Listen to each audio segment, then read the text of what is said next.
Hi mga ka-tips, welcome back sa Print Tips. At ito na nga po ang part 3 ng dugtong method ng Photo on Sintra na A3 size. Ito po yung maganda para sa mga walang A3 printer, no?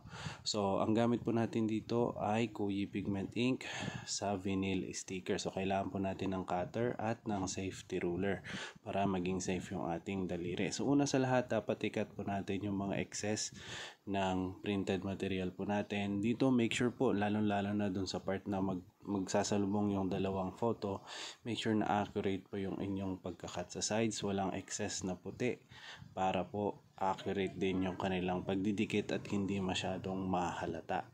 So ang ginamit po nating phototop dito ay yung matte na phototop or laminating film para hindi po masyadong mahalata yung dugtungan part ng Photo on Sintra po natin. So ngayon, ito po yung side na dapat iingatan natin yung pagkakat. Sipatin nyo po ng maigi. Make sure na tamang-tama yung alignment ng yung ruler at cutter para maging accurate po yung kanilang pagdudugtong. Ayan, so ganun din po yung gagawin po natin sa kabilang side. Uulitin lang po ninyo yung unang process ng cutting po natin nang meron pa rin pong pag-iingat para maging maganda po yung pagdudugtong ninyo sa paglalagay sa sintra.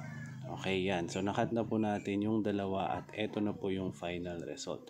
So tignan nyo po yung pagdidikit po nila. Ayan.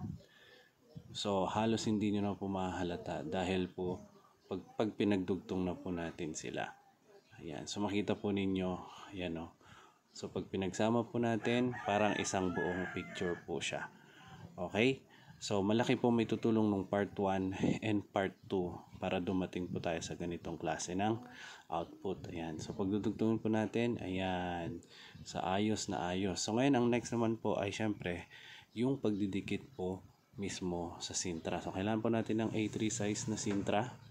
So, for the sake of tutorial, ito pong gagamitin po natin. Yan, A3 size light Sintra. Yan.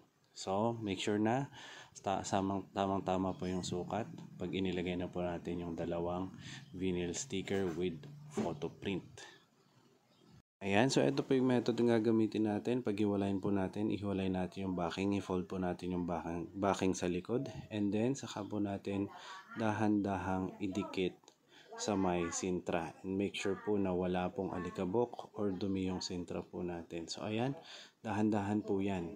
So hindi ko po ito fast forward para po makita nyo po ng maigi yung paglalagay ko. So hindi na po ako gumagamit dito ng kung ano-ano, kundi tela lamang po. Hawak ko po yung backing sa likod na dahan-dahan ko po siyang tinatanggal, hinihila, habang yung ibabaw naman po ay pinupunasan ko po ng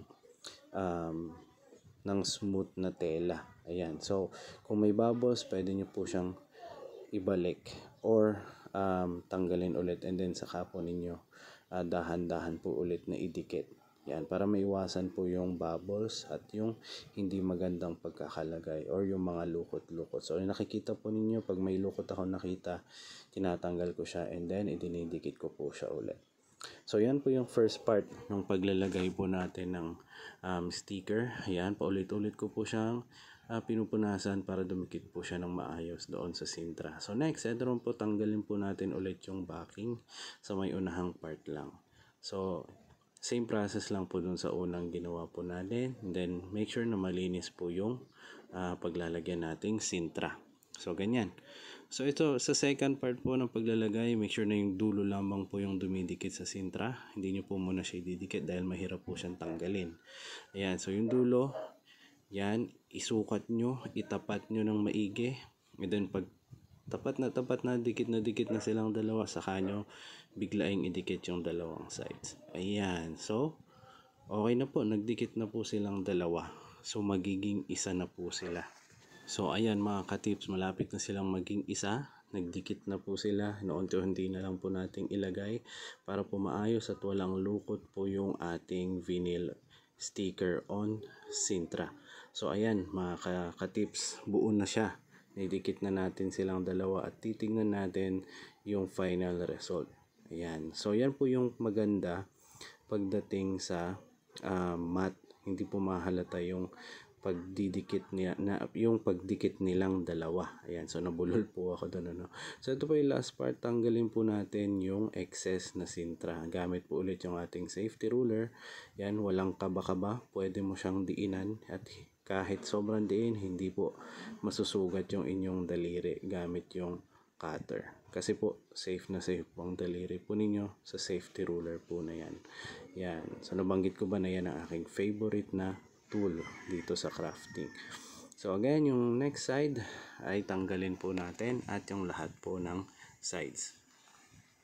Ayan mga katips, eto na yung final output po natin. Sa nakikita po ninyo, ayun po yung dugtungan. Medyo hindi po siya nahalata ano. So ayan, yan po kinaganda po ng material na ginamit po natin, lalo na po yung photo tab. So kung may natutunan po kayo, don't forget to follow Print Tips. Thank you.